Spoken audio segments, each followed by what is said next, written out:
not have known much about World War One. I'm willing to bet that we all know quite a lot about World War Two. Maybe not specific details of battles, but World War Two is much more ingrained in this country, and there's so many events that are just almost second nature to us about World War Two. I think there might be more books and movies made about World War II than any event in history.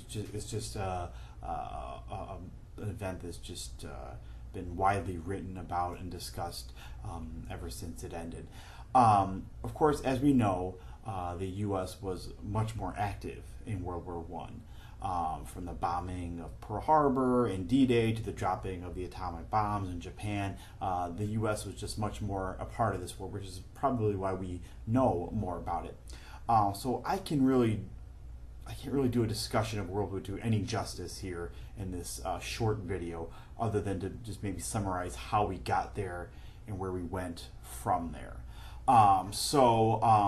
World War One basically ushered in some pretty harsh terms from the Treaty of Versailles that ended World War One, which this really kind of gave rise to the fascist dictators in Italy and Germany, so like Mussolini and Hitler, and along with these harsh terms, it led to great economic struggles in these countries, in these war-torn parts of Europe, and this really just kind of ushered in an even deadlier and costlier war in which would be World War II. So once again, the war started in Central Europe with Germany invading Poland and the Nazis invading Poland, and really Germany and the Nazis swiftly took over much of mainland Europe.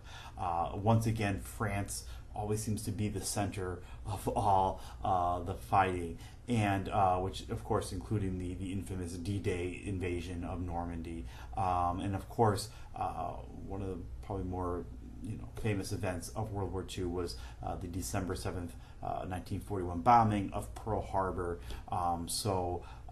And that really thrust America into the war, and of course really turned the tide of the war, because from that point forward we really I think would help win that war for the Allied powers.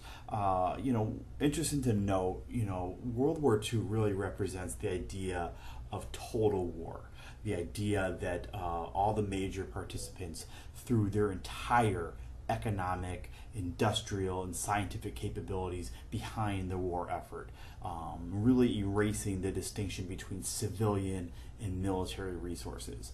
So think of, if you've seen the movie It's a Wonderful Life, which is a great movie, in that movie, when it's time, when World War II happens, it's everybody in the town is helping with the war effort, whether it's rubber drives or scrap metal drives, or everybody's production shifted to creating weapons for the war. It was really a total war. So really it was more of a world at war, even more so than World War One, because even more countries were involved than in World War One. The defeat of the Axis powers, so the fall of Nazi Germany and Italy and Japan, was quickly followed by new communist regimes popping up throughout the globe. In addition to the collapse of Nazi Germany and the fall of the Japanese and Italian empires, you also saw the dissolution of the League of Nations and the creation of the United Nations, which still is standing today. And really, you also saw the emergence of both the United States and the Soviet Union as really the sole remaining superpowers, and really the start of the Cold War. So it's really kind of a chronological thing here, from World War One to World War II to the Cold War, and really being left with the United States and the Soviet Union as the remaining superpowers, and kind of also ushering in the atomic age of global power as well. So the Cold War. So with both the United States and the Soviet Union left as the two remaining superpowers, they began an intense arms race, which is really just a buildup of their nuclear weapons, which resulted in really indirect wars being fought in both Korea and Vietnam, just to name a few. And many historians also claim that America and the Soviets were really hours away from a full-out nuclear war during the Cuban Missile Crisis. So, and really the Cold War lasted really up until the 1990s with the dissolution of the Soviet Union. So, as we all know from recent memory, the utopian ideas of a communist society eventually faltered in Russia, and by the early 1990s, the Cold War ended, rather anticlimactically, really. So, an interesting point to consider now is that, really, there's obviously more to be said, but, as we come kind of to the end of the collapse of the Soviet Union, kind of marks a really definite stopping point in the study of Western civilization. And considering that, after thousands of years of war throughout much of Europe, a lot of mainland Europe has resolved much of their conflicts now. And if you think about it, they're really enjoying a fairly long period of peace in Europe. And so an image, of a unified European Union, has even been floated out there. And really the last time Europe was united was under the Roman Empire. So kind of full circle here.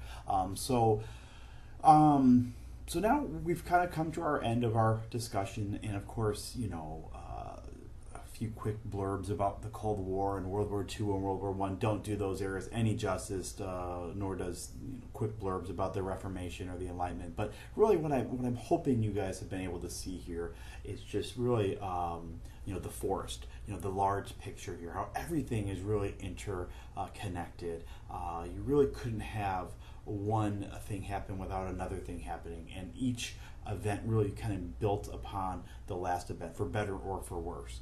And I really hope that you guys have been able to get maybe a little bit more of an understanding of how we've gotten to where we are today. And of course, the real question is, what is the future of Western civilization? And I think that's a question that's changing all the time, because we're in an ever-changing world. And even what the answer was 10 years ago is probably not the answer today, because even today there's new developments and things that are happening in Europe and America and around the world. Certainly the rise of technology and the internet age has drastically changed how we communicate with each other, how we communicate as a world. We are a much more globally unified world in some ways. I think based on economy, it seems unlikely to think that we could ever be at war again with somebody like Germany or anybody in Europe, because we're just all so connected from an economic standpoint. Of course, it seems like the real question mark for Western civilization going forward is definitely the attacks from new enemies today in terrorist groups and Islamic State. So at this point, we've really come to the end of our journey together. I hope you guys have learned just a little bit more about this thing we call Western civilization. Remember that really, while there's a lot out there and a lot of details, you can really boil it down to some really key central ideas that really go all the way back to the Greeks and the Romans, and those ideas that they've kind of put in place have really kind of lasted throughout history. So I thank everyone for taking the time to watch, and I hope you've enjoyed the course. Thanks so much, everyone. Bye-bye.